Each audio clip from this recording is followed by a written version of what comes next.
Welcome back to my channel and enjoy watching the only unique mammal with scales. Pangolins are found in various parts of Asia and Africa, inhabiting a range of environments from forests to savannas. There are 8 recognized species of pangolins. Asian species include Indian pangolin, Chinese pangolin, Sunda pangolin, and Philippine pangolin while African species include Cape pangolin, tree pangolin, giant pangolin, and long-tailed pangolin. The most distinctive feature of pangolins is their large, overlapping scales made of keratin, the same material as human fingernails. They are the only mammals with large keratin scales covering their skin. These scales provide protection from predators. They vary in size, with some species growing up to 1 meter in length. They have long, sticky tongues that can be longer than their bodies, which they use to capture ants and termites. They have strong, clawed limbs adapted for digging into ant and termite mounds. Many species have a prehensile tail that helps them climb trees and gather food. Pangolins are insectivores, primarily feeding on ants and termites. They consume large quantities of insects aided by their specially adapted tongues. Pangolins have no teeth. They grind their food using keratinous spines located inside their stomachs.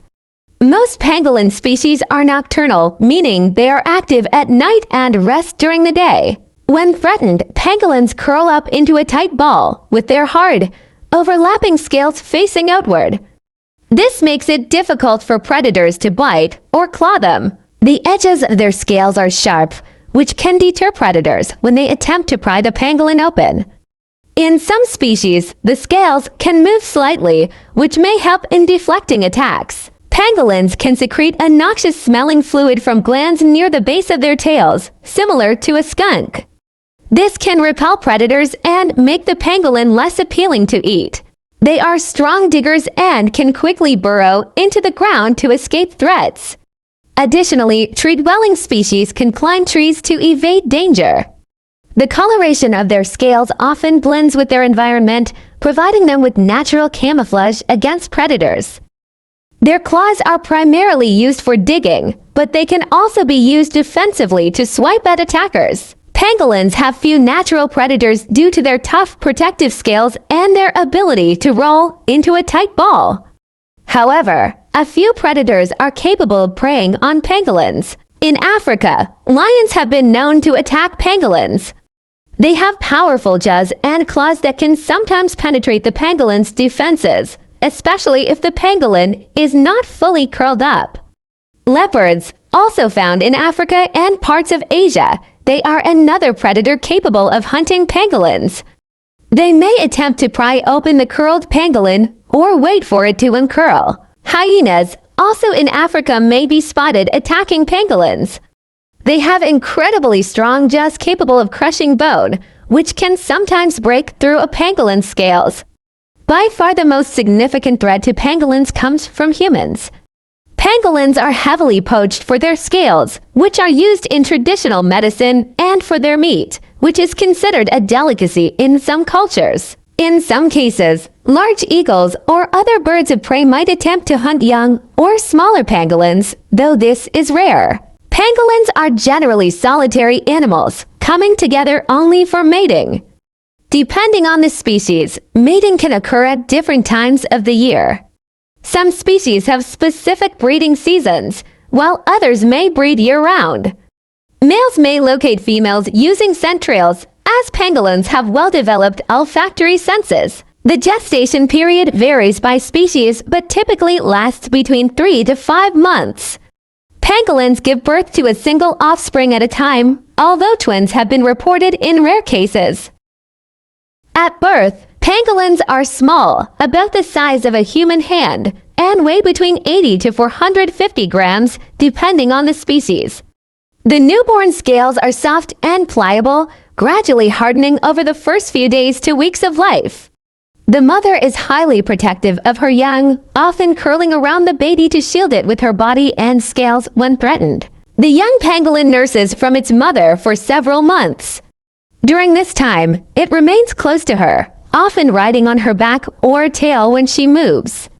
After a few months, the young pangolin begins to accompany its mother in foraging trips and gradually becomes more independent. Weaning occurs around 3 to 4 months, but the young may stay with the mother for some time before fully separating. Pangolins reach sexual maturity at around 2 years of age, at which point they are capable of reproducing. Pangolins' reproductive rates are relatively low, with long gestation periods and typically only one offspring per pregnancy. This, combined with their current threats from poaching and habitat loss, makes their population recovery challenging. Conservation efforts are crucial to ensuring the survival of these unique creatures. Pangolins are surprisingly good swimmers. Despite their primarily terrestrial or arboreal lifestyle, they have been observed crossing rivers and streams in the wild. The pangolin's body is naturally buoyant, and its scales do not hinder its ability to stay afloat. They use their legs to paddle through the water, and their long, muscular tail can help with steering. Swimming is not a primary mode of travel for pangolins, but they are capable of doing so when necessary, such as when crossing bodies of water in their natural habitats. They are generally solitary and shy animals, they typically interacting with others only during mating season or between mothers and their young. In the wild, pangolins tend to avoid contact with other animals, including humans. They are not aggressive and prefer to flee or curl up into a ball when threatened rather than confront an intruder. They are wild animals and are not suited to domestication or human companionship. They have specialized diets and habitat needs that make them difficult to keep in captivity.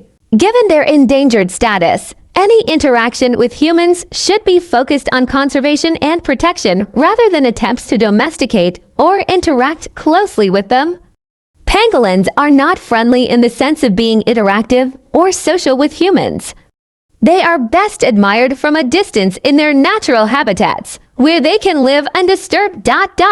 Pangolins can consume up to 20,000 ants and termites a day using their long, sticky tongues, which are often longer than their body when fully extended. They are more closely related to cats, dogs, and bears than to armadillos and anteaters. These animals close their ears and nostrils to keep out insects while eating. A pangolin's scales make up about 20% of its weight. Pangolins are the only mammals with scales. To protect their claws, which they use for digging and tearing apart termite mounds, some pangolins walk on their hind legs and curl their front paws underneath, walking on their knuckles. They are incredibly adept diggers. A pangolin can dig a burrow big enough to fit several people within minutes. Pangolin scales are highly valued in traditional medicine, particularly in Asia. They are falsely believed to have medicinal properties, leading to their illegal poaching and trade. Meat is considered a delicacy in some cultures, hence further driving the demand and hunting. As forests are cleared for agriculture, urban development, and logging, pangolins lose their natural habitats, making them more vulnerable to poaching and decreasing their population density. Pangolins have a slow reproductive rate, usually giving birth to only one offspring per year. This low rate makes it challenging for their populations to recover from declines caused by poaching and habitat loss. All 8 species of pangolins are listed under the Convention on International Trade in Endangered Species of Wild Fauna and Flora. Many countries have laws protecting pangolins, with penalties for poaching and illegal trade. However, enforcement can be challenging. Educating local communities about the importance of pangolins to ecosystems and the illegality of pangolin trade helps reduce demand. Providing alternative sources of income for communities that rely on poaching as a livelihood can also help reduce poaching. Even with legal protections in place, enforcing anti-poaching laws and controlling illegal trade remains a significant challenge due to corruption, lack of resources, and complex trade networks. Deep-rooted cultural beliefs in the medicinal value of pangolin scales and meat are difficult to change. Effective conservation requires not only protecting pangolins from poachers but also preserving their natural habitats, which are under constant threat from human activity. Organizations like the International Union for Conservation of Nature IUCN, World Wildlife Fund WWF, and local NGOs work together to create and implement conservation strategies. Conservation efforts require significant funding and support from governments, private organizations, and the public. Thank you for watching. Kindly subscribe, like, comment, and share.